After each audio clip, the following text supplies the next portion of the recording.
Bonjour à tous et bienvenue sur la chaîne de l'Examen Crypto. Nous sommes le vendredi 3 janvier 2025, il est 8 heures du matin.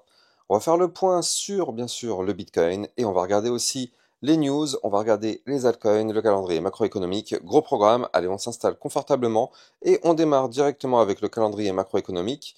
Donc aujourd'hui, il ne nous reste plus que l'indice PMI manufacturier de l'ISM qu'on aura à 16 heures. Hier, on a eu effectivement des indices intéressants. Donc c'est pour ça que le Bitcoin a poussé un petit peu, les indices étaient plutôt dans le positif, donc notamment les inscriptions hebdo au chômage. On a eu aussi à 15h45 le PMI manufacturier, donc tout ça c'était plutôt positif et le Bitcoin a réussi à pousser pas mal. On va regarder tout ça après bien évidemment, mais on va regarder d'abord bien, les news. Alors, du côté des news, bon, c'est pas les news, mais hier, justement, regardez, le titre de ma vidéo, c'était un Bitcoin retour aux 97 000 dollars pour bientôt. Et donc, au final, c'était marrant, parce que quelques heures après, le Bitcoin a bel et bien été chercher les 97 000 dollars. Donc ça fait plaisir. L'analyse d'hier a été parfaitement validée. Du côté de Van Eck, eh bien, en fait, ils détiennent à eux-mêmes 9% de leur propre ETF Bitcoin Spot, selon son responsable de recherche sur les actifs numériques. Est-ce que ce serait une preuve de confiance dans le potentiel du Bitcoin? C'est vrai que c'est intéressant quand même. Ils investissent à fond dedans, eux. Alors, hier, on avait vu dans le club Lexa Rocket la crypto Tao et la crypto Fetch. Je vous avais montré aussi un petit graphique par rapport à la Bitcoin dominance. Je vous avais expliqué qu'effectivement, cette Bitcoin dominance continue de chuter. Alors attention, on ne parle toujours pas d'alt-season, mais disons que c'est quand même des signaux déjà encourageants pour arriver potentiellement dans une alt-season. De toute façon, tant que la Bitcoin dominance reste extrêmement élevée, on n'aura pas d'alt-season, mais en tout cas, c'est bien qu'on continue de chuter un petit peu. Alors, on avait vu la crypto XRP hier midi. Elle aussi, c'est pas mal parce qu'elle a quand même pas mal poussé depuis ma vidéo d'hier. Et donc, c'est pour faire le point effectivement sur cette crypto, quelles sont les prochaines targets. Du côté de CryptoLitande qui nous pousse que la loi MiCA, effective depuis le 30 décembre, eh bien, ouvre la voie à plus de 50 institutions financières européennes pour lancer des services crypto dès le T1 2025. Parmi elles, on a Garantie, BBVA Crypto, filiale turque de BBVA qui prévoit de rendre ses services de trading crypto accessibles au public. Bon, on verra bien ce que ça va donner. De toute façon, on va pas se mentir, pour l'instant, Mika, c'est plus du négatif que du positif. Mais bon, est-ce que sur du long terme, ça va pouvoir apporter des choses positives? C'est quand même ce qu'on espère. C'est un peu le but de cette réglementation. Du côté du club Lexa Rocket, on avait aussi vu le NIR Protocol. D'ailleurs, je rappelle, hein, pour ceux qui sont intéressés, n'hésitez pas, vous avez le lien en description de vidéo pour recevoir plus de news, plus d'actualités, enfin plus de vidéos concernant ces cryptos-là. Donc n'hésitez pas. Tout ça, ça se passe dans le club Lexa Rocket. Du côté de crypto détente, eh bien, la Chine qui renforce sa réglementation sur les crypto-monnaies, l'administration des États change, des, l'administration d'État d'échange exige désormais des banques une surveillance accrue sur les transactions en Bitcoin et crypto-monnaies visant à lutter contre les activités illégales des banques clandestines, les jeux transfrontaliers, etc. Alors, du coup, on avait vu quoi?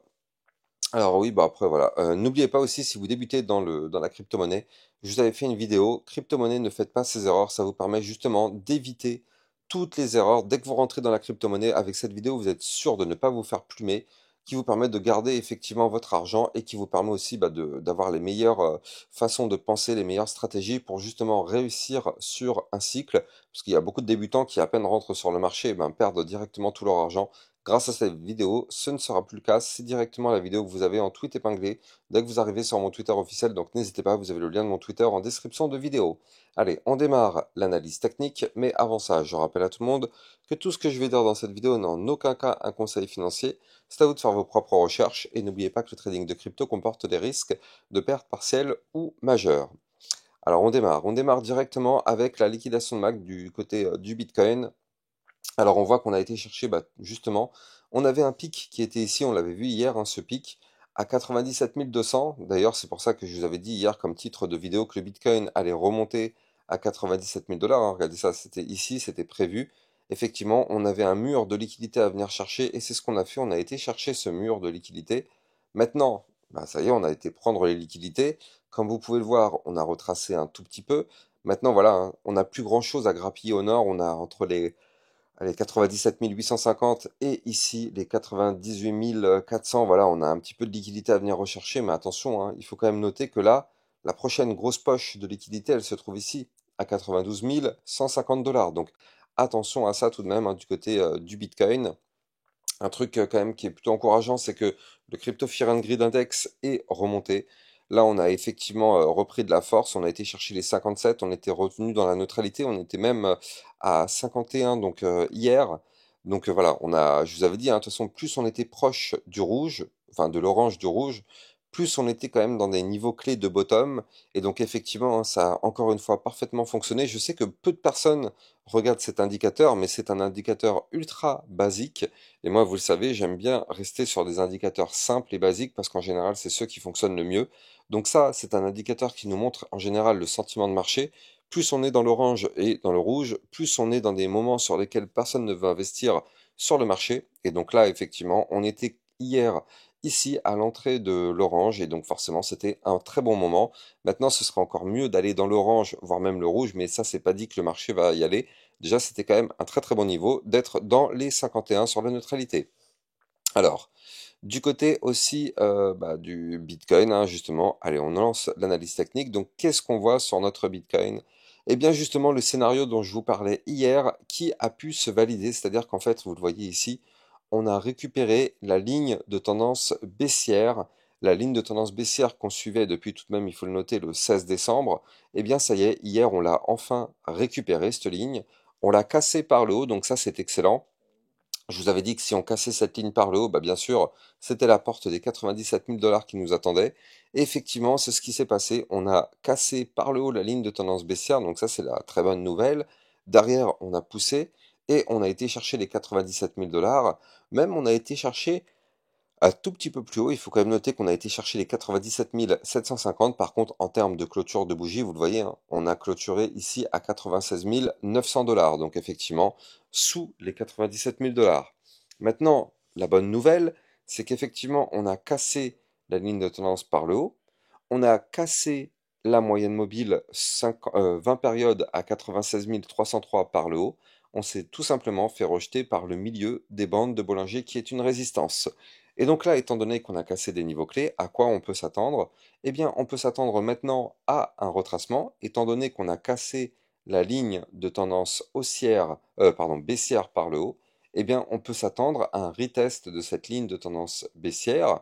Donc là, il est fort possible que dans les prochains jours, on a un Bitcoin qui retombe pour revenir rechercher à minima, eh bien ici déjà les 95 189, et s'il fait un pullback complet, on reviendra rechercher les 93 477 dollars. Pourquoi? Bah parce que ce sont les niveaux clés qu'on a breakés, on a cassé une ligne, donc on doit revenir retester la ligne. On a aussi cassé la résistance, enfin le support des 93 477, donc on reviendra potentiellement rechercher ce support. Voilà, c'est comme ça que ça fonctionne, un marché. Quand on casse des niveaux clés, on revient les retester. Et effectivement, si ces niveaux clés arrivent à tenir, alors dans ce cas-là, on pourrait effectivement continuer de pousser pour aller chercher des points plus hauts. Donc si on arrive à valider ce scénario, c'est-à-dire que les 93 477 restent intacts et qu'on ne les recasse pas par le bas, dans ce cas-là, ça ouvrira des portes pour aller chercher les 98 018, puis les fameux 100 000 dollars, 101 508 qui serait une zone de résistance importante à récupérer. Et puis derrière, effectivement, on pourrait reprendre tranquillou notre seconde partie du bull run pour aller chercher, je le rappelle, pourquoi pas les 120, 130 ou encore les 150 000 dollars du côté de notre Bitcoin. En tout cas, c'est ce qui pourrait arriver, pas forcément pour tout de suite, tout de suite. Là, effectivement, on voit qu'on est en train de reprendre de la force doucement. On a ici un momentum MACD qu'il faut quand même noter, très très très encourageant.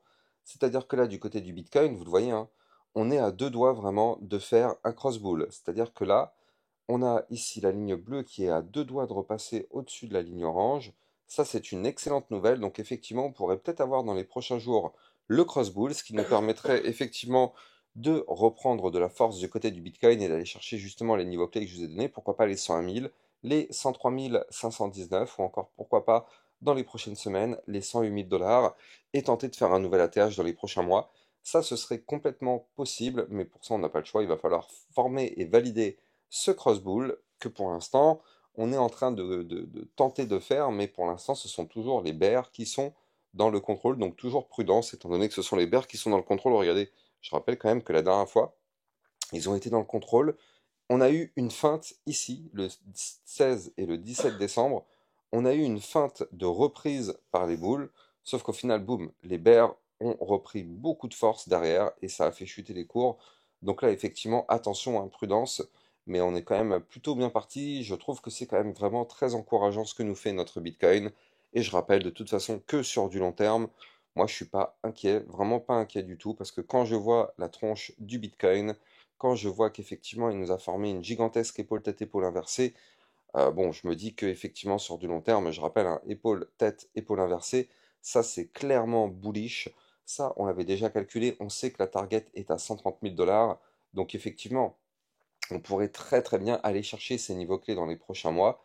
Mais bon, là en tout cas pour l'instant, prudence tout de même, prudence. Je rappelle que le Bitcoin est toujours dans une situation délicate et on n'a toujours pas, je le rappelle, hein, on n'a toujours pas récupéré le niveau clé. Pour se dire qu'on repart en tendance haussière sur notre Bitcoin, on n'aura pas le choix.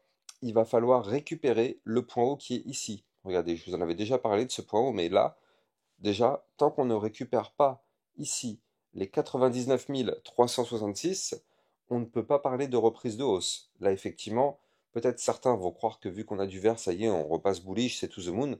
Non, non, tant qu'on est sous le dernier point haut, on ne peut pas parler de reprise de hausse. Au contraire, on est toujours baissier avec des points bas de plus en plus bas, des points hauts de plus en plus bas, sauf si un de ces jours, on arrive à récupérer ce niveau clé que je vous ai donné. Et là, effectivement, le Bitcoin pourrait reprendre une tendance bullish. Donc effectivement, très intéressant à surveiller tout ça. Et bien évidemment, sur ma chaîne YouTube, vous le savez, vous avez une vidéo concernant le Bitcoin, des vidéos concernant les altcoins, donc n'hésitez pas, vous êtes au bon endroit, tout en restant prudent pour réussir votre bull run. Allez, on va regarder aussi maintenant donc les altcoins, et donc on va commencer bien évidemment par la crypto ADA Cardano, mais avant ça, je rappelle bien sûr hein, que si vous voulez voir encore plus de vidéos concernant des crypto-monnaies et des potentielles crypto-pépites, n'hésitez pas, vous avez le club Lexa Rocket qui est là pour ça. Le lien du club Lexa Rocket se trouve en description de vidéo et n'hésitez pas à venir me suivre sur Twitter, là aussi le lien est en description de vidéo. Du côté effectivement de la crypto Ada Cardano, bah, pour ceux qui me suivent sur YouTube, c'est pas une surprise, hein, vous le voyez, ça y est, on a breaké et validé le bull flag, pas le bull flag, mais bah si, le bull flag. Le bull flag avec ici le mouvement qui est entrant, le retracement sous forme de biseau descendant, ça fait maintenant plusieurs jours qu'on avait détecté ce biseau, et donc comme vous pouvez le voir, le biseau a été breaké par le haut, donc ça c'est une excellente nouvelle. D'un côté, on savait, hein, un biseau descendant en termes de probabilité, c'est 70% de chance de cassure par le haut. Donc là, les probabilités ont été respectées, on a cassé par le haut. Donc la crypto ADA Cardano est en train de pousser. Et souvenez-vous, je vous avais donné comme target ici ben, des résistances. Je vous avais dit que les premières zones à venir chercher, c'était les 0,9160, donc c'est ce qu'on a été chercher hier, il y a 2 jours. Puis derrière, je vous avais dit qu'on avait une résistance à 1,0302. Et bien pour l'instant, c'est celle qui est en train de nous bloquer. C'est-à-dire que pour l'instant, l'ADA Cardano ne peut pas aller plus haut tant qu'on ne casse pas cette résistance des 1,0302. Alors, il y a quand même des chances qu'on arrive à breaker cette résistance. Pourquoi je vous dis ça? Parce que regardez, du côté du momentum MACD, on vient à peine de faire un cross bull. Là, vous le voyez, hein, la ligne bleue qui repasse au-dessus de la ligne orange. Donc là, on est sur un momentum contrôlé par les bulls cette fois-ci. Donc du coup, c'est plutôt encourageant. On a un RSI qui reste quand même à 58, donc on a la place de pousser encore un petit peu. Maintenant, attention, hein, nous ne sommes pas naïfs. On sait que sur la crypto ADA Cardano, on a cassé le haut du biseau. On a cassé aussi la résistance des 0,9160. Donc, à quoi on doit s'attendre dans les prochains jours? On doit s'attendre à un retour sur ces deux niveaux clés pour faire le pullback. Alors, est-ce qu'on aura un retour suite à un rejet sur la résistance des 1,0302 ou bien, si on pousse encore un petit peu, quoi qu'il arrive, on peut pousser où on veut, quoi qu'il arrive, on reviendra retester les niveaux clés qu'on a breakés. Donc c'est mieux de le faire maintenant, comme ça au moins c'est fait. Mais si le cours décide de monter, il peut très bien monter, mais quoi qu'il arrive, les niveaux clés breakés seront retestés. Donc là, je vous donne quand même les prochaines résistances. On aura une autre résistance à 1,1006, puis les 1,1858. Maintenant, voilà, là, du côté de la crypto ADA Cardano, déjà, le fait d'avoir cassé le biseau, c'est déjà une très très bonne nouvelle. Tant qu'on est au-dessus du biseau maintenant, ben, c'est plutôt encourageant. La configuration est haussière. Vous le voyez ici, on est en train de faire un point haut plus beau que les précédents, pardon, plus haut que les précédents. On est en train de faire des points bas de plus en plus haut. Donc là, Ça, c'est plutôt encourageant pour une reprise de hausse. Maintenant, on n'a pas le choix. Si on veut continuer de pousser, comme je vous l'ai dit, il va falloir casser les 1,0302. Sinon, malheureusement, la configuration restera bloquée. Mais en tout cas, ça fait plaisir parce que quand même, depuis le niveau clé dont je vous avais parlé, eh bien, on a quand même réussi à choper sur la crypto ADA un plus 20%. Ça, c'est in the pocket. Dites-moi en commentaire si vous avez réussi à prendre des profits sur eh bien, le mouvement. En tout cas, c'est très intéressant. Bon, là, pour les débutants qui se disent est-ce que c'est le bon moment, bah, j'aurais tendance à dire bien sûr que non. C'est trop tard, fallait rentrer quand le niveau clé avait été donné, pas maintenant, c'est dommage parce que là, à quoi on s'expose? Comme je l'ai dit tout à l'heure, on s'expose effectivement à un retracement. Maintenant, sur du long terme, la crypto ADA, il faut quand même noter qu'on est sur une configuration très sympa là aussi, hein. Sur du long terme, effectivement, c'est une crypto qui pourrait continuer d'exploser. Si on arrive à casser les niveaux clés en long terme des 1,0843, cette crypto pourrait très facilement remonter pour aller chercher les 1,55$, voire même pourquoi pas ici les 1,97$ sur ce bull run, aller chercher pourquoi pas même les 2,47$. Déjà, si on va chercher ces niveaux clés sur ce bull run, ce serait vraiment excellent. Et après, derrière, bien évidemment, on pourrait aller chercher des points beaucoup plus hauts, mais ça, j'aime pas vous faire des plans sur la comète, j'aime pas vous dire que cette crypto va faire un x10. Donc, moi, ce que je fais en général, c'est que je vous fais des vidéos régulières sur les altcoins, comme ça, du coup, bah, à chaque fois que ça pousse, je vous donne les prochaines targets à aller chercher. Comme ça, vous êtes sûr que sur ma chaîne YouTube, vous ne ratez aucune information.